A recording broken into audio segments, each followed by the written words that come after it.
sa Introduction to Criminology, we have already discussed this one. So meron din tayong the primary schools of penology. We have the classical school, the neoclassical school, and the positivist Italian school. So kanina, tinanong ko yan kanina. It maintains the doctrine of psychological hedonism or free will that the individual calculates pleasures and pain in advance of action and regulates his conduct by the result of his calculation. So, ang tinatawag natin dito, ang tao daw bago gumawa ng isang krimen is, sa theory na to is, dahil sa kanyang free will. Hedonism, the term hedonism is free will. So, dahil sa kagustuhan mo, kaya mo ginawa yung krimen na yon. Walang nagudyok na ibang factors para gawin mo ito. Sa New Classical School, it maintained that while the classical doctrine is correct in general, it should be modified in certain details. So, tama daw yung classical school pero kailangan natin dagdagan yung information. So, since children and lunatics cannot calculate the differences of pleasuring from pain, they should not be regarded as criminals, hence they should be free from punishment. So, dyan na pumasok yung the New Classical School. Makita natin sa batas, kung makikita natin, ang lunatics, ang tawag dito, yung mga bata below 18 years old committing criminals acted without discernment is not subject for punishment.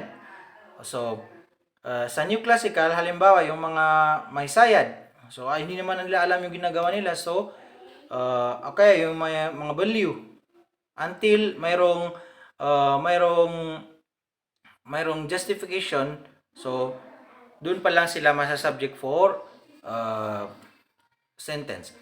The positivist Italian school, so the school that denied individual responsibility and reflected non-punitive reactions to crime and criminality. Dito, dinideny niya na ang tao daw yung may tao daw yung punot dulo kung bakit nakakagawa siya ng krimen.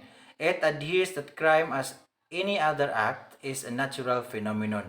So ito daw is natural phenomenon, ito daw yung mangyayari daw talaga yan, wala tayong kakayanan na i-stop yan. So criminals are considered as sick individuals who need to be treated by treatment programs other than punitive actions against them.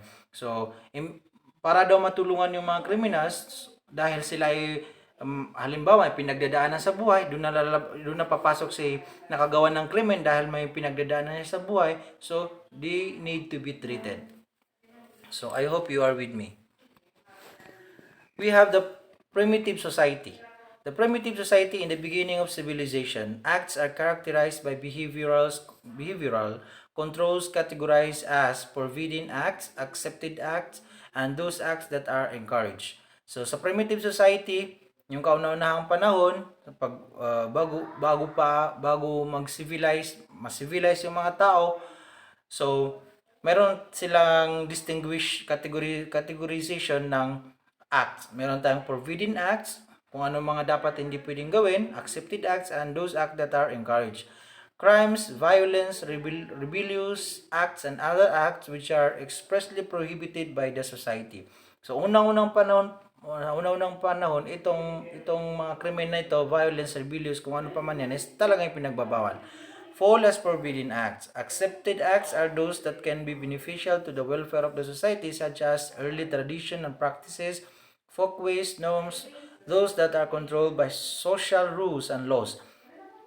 Ang kagandahan dito sa is, kapag maganda yung retention nyo, so madali na lang kayong papasa ng correctional administration. Encourage acts are anything approved by the majority which is believed to be beneficial to the common good. These things include marrying, having children, crop production, growing food. So yun yung sa primitive society. Punishment is required when those who intend to violate the rules do not comply with these practices. So dyan lang papasok ang punishment kapag yung taong yan ay hindi nag-conform, hindi hindi sumunod doon sa mga batas na kanilang ibinigay, which is nandyan ang forbidden act, accepted, and those encouraged. So meron din tayong the complex society gradually involved changing the social rules into a more structured sanction to prevent the violation of those rules essential to group survival. So, as time goes on, uh, habang yung tao namumulat sa magandang uh, ideolohiya, tinatawag nating uh, increasing level of abilities ng tao. So doon din nagiging increasing yung rules and policies na ginagawa ng tao. Okay. Redress. Mayroon tayong redress compensation of a wrong act, which first is retaliation, personal vengeance. Ito, the earliest remedy for a wrong act to anyone in the primitive society is the concept of personal revenge by the victim's family or tribe against the family or tribe of the offender. Hence, blood feuds was accepted in the early primitive societies. So, sa retaliation, in order for a certain family, for example, sa pamilya ni Juan, bago sila magkamit ng justice, so kinakailangan nilang makipag-away muna sa kanila. Halimbawa, yung sa Maranao, blood feud, redo. So, still, sa atin is nag-exist ang redo. So, sa retaliation, doon natin masasabi ang redo. So, matirang matibay kung sino yung paramihan ng patayan. So, diyan ang retaliation. Yung sinasabi natin personal vengeance. So, fines and punishment, which is still nowadays, nag-exist pa rin ito. So, sa kanila, mayroong mga cattle, food, personal services, o yung blood money na binibigay doon sa namatayan. So, tribal leaders, elders, and later kings came into power. They began to exert their authority on the negotiations. Wrongdoers could choose to stay away from the proceedings. So, doon na nawala si retaliation. Pero sa atin, because mahina yung yung justice system natin, yung Sharia law, so, ang nangyayari is nagiging redo na lang. Sa early codes, history has shown that there are three main legal systems in the world, which have been extended to and adopted by all countries aside from those that produce them. In their chronological order, we have Roman, the Mohammedan, and or Arabic, and the Anglo-American laws. Ito yung kauna-unahang batas, legal systems na nag-evolve nowadays. Meron tayong Roman, Mohammedan, or Arabic, and the Anglo-American laws. Among the three, it was Roman law that has the most lasting and most pervading influence. The Roman private law, which include criminal law, especially has offered the most adequate basic concept which sharply defined in concise and inconsistent terminology, mature rules, and a complete system, logical and firm, tempered with a high sense of equity. So, bakit nag-evolve si Roman? Because nowadays, still, mayroon tayong criminal law.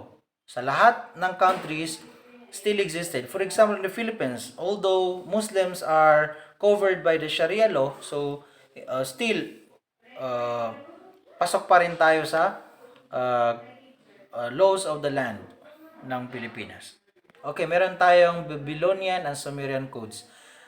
King of Hammurabi, or the Hammurabi Code, which is Babylon about 1990 BC, credited as the oldest code prescribing savage punishment. But in fact, Sumerian codes were nearly 100 years older. So, mas nauna yung Sumerian codes kaysa doon sa Hammurabi Code. Okay, meron tayong Greek codes. Letter B, Justinian Code. 6th C AD, Emperor Justinian of Rome wrote his code of law, an effort to match a desirable amount of punishment to all possible crimes. However, the law did not survive due to the fall of the Roman Empire but left a foundation of Western legal codes.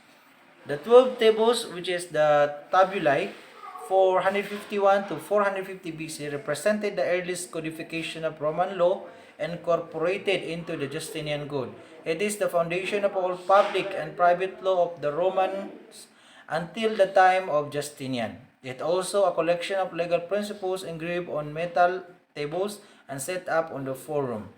So, di ba, alam naman natin yan na meron tayong 12 knights, 12 tables, kung saan doon sila nag-uusap-usap kung paano at kung ano yung mga possible remedies dito sa Roman and Greek codes.